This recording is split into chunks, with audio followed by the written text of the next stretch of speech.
It seems like virtually every single season, LeBron James or the media has a built-in excuse for his team not winning or making the postseason. And in the past, we've seen the fake foot injury, the fake broken hand, but now in 2024, we have the mysterious ankle injury.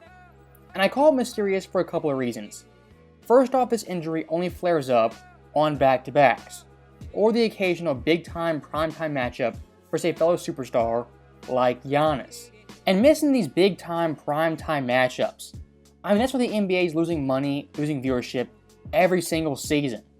And for LeBron, pre-All-Star break versus the Jazz, sat out and the Lakers won by 16 points.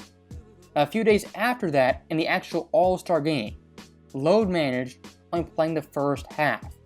Well, it gets even worse. The game after the All-Star break, once again, this mysterious ankle injury flared up for a primetime game versus the Warriors on national television. And here's the deal. If you're actually injured, sit out, don't play. But with LeBron James, it's a smokescreen and a built-in excuse. And the most recent example of this was a back-to-back with the Bucks and the Grizzlies. Guess which game LeBron sat out? Yes, the game versus the Bucks on national television. And here's the thing, only days prior, throwing down dunks, tomahawk windmills versus the Indiana Pacers, one of the worst defensive teams in the league. But versus the Bucks, I can't go too hurt, can't go out there and play on a few days rest. And even worse, less than 24 hours after that game versus the lowly Grizzlies, once again throwing down alley-oops from that so-called hurt ankle. Isn't it kind of ironic, LeBron James, that ankle injury just flares up anytime he plays Giannis, Golden State, or on a team that's not a bottom feeder? And like I said earlier, the worst part of this is the overall secrecy and smokescreen around this so-called injury, as what it's being used for in the long run is an excuse when LA loses. As Lakers fans, LeBron fans, when they get bounced in the playoffs, if they make the playoffs, what are they going to say?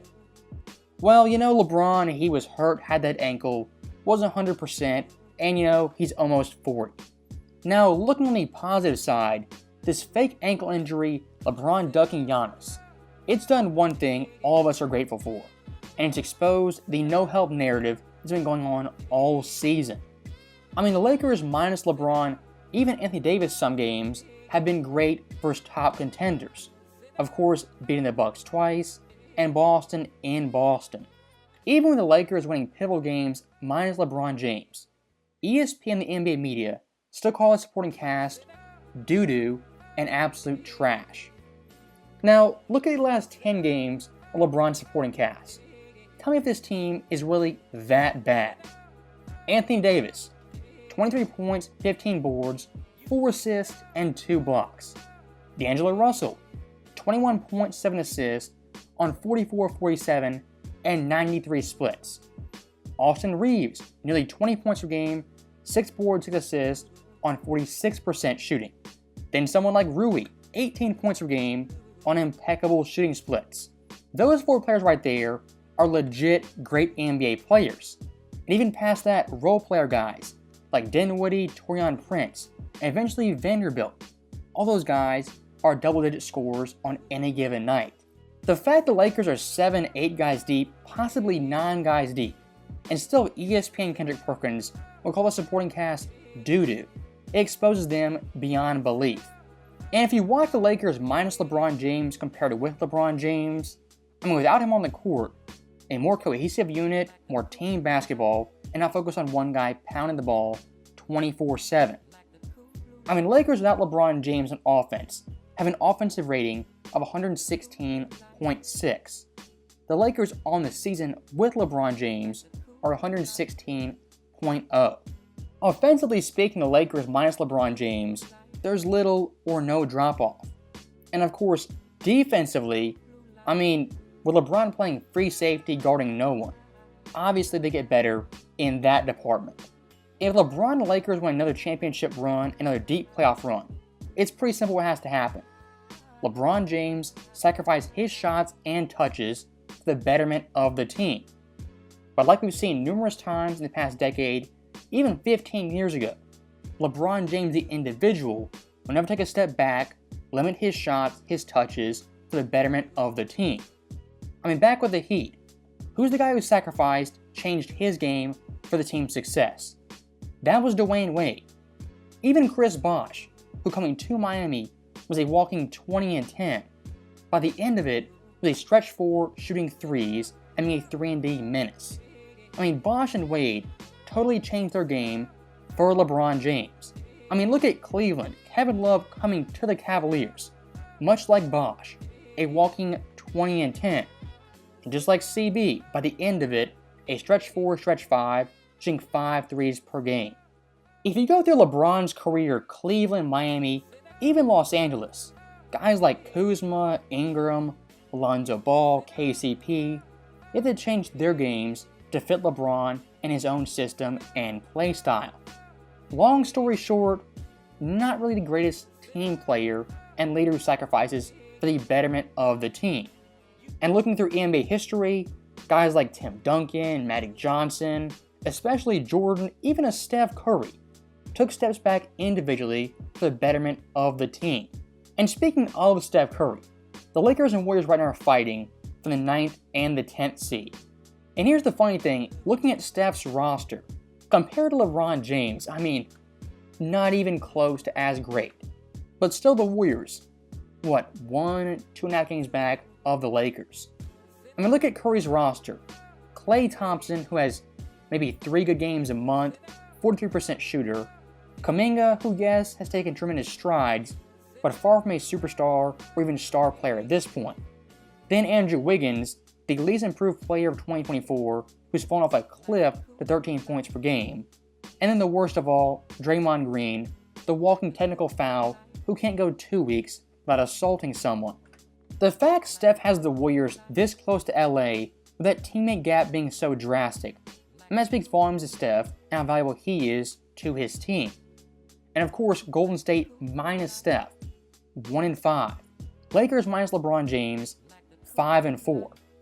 For Steph, you won't see 15 segments every day of the week saying, this guy needs a third star, the Warriors have to make a big time trade. But for the Lakers and LeBron, who already have a great roster, that's all you see.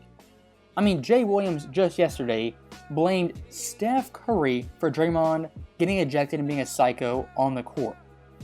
I mean, the ESPN biased double standards against Steph and for LeBron James. I mean, it's downright sickening. But like I said earlier, the one positive with the fake ankle injury, it's once again thoroughly debunked this no help narrative and this bum squad LeBron apparently has in the Lakers. And looking at that fake ankle injury, I mean, let's just use common sense as smart, rational people. If your ankle one day can't go versus the Bucks, you're so hurt, so injured, I mean, you just can't go out there. But then 18 hours later, versus the Grizzlies, who stink, you're throwing down alley-oop lobs from Austin Reeves, no problem, no ifs, ands, or buts. I mean, are people this dumb, is the sports media this oblivious to the obvious fake injuries of LeBron's career? If you're going to low manage rest a guy who is approaching 40, I mean, just go ahead and do it. My big time problem with this method, be honest with the fans, say you're resting, and stop faking injuries that are very, very convenient. And one last thing I do want to throw in there, when talking about longevity, overall health, and load management. There's one record out there I know LeBron James will never break. And that's playing all 82 games at the age of 40 like Jordan Stockton did in 2003. And of course, Stockton and Jordan both playing 82 games. There's still a massive difference in both those feats, as John Stockton was playing 27 minutes to Michael Jordan, who is playing 37. To this point in NBA history, 03 Jordan, the only 40-year-old to play all 82 games in over 3,030 minutes. In LeBron's entire career, he hasn't played all 82 games in that many minutes a single time. And the last time he cracked 3,031 minutes was back in 2011 in the middle of his prime. Michael Jordan was doing that at the age of 40. If you love NBA basketball and love watching superstars play, this era isn't the best for you. And if you turn on a game any given night, there's about a 25-30% chance at least one superstar isn't playing, he's resting, or load managing. So that right there is the end of the video. As always, thank you guys for watching, hope you enjoyed it. I'll see you next time.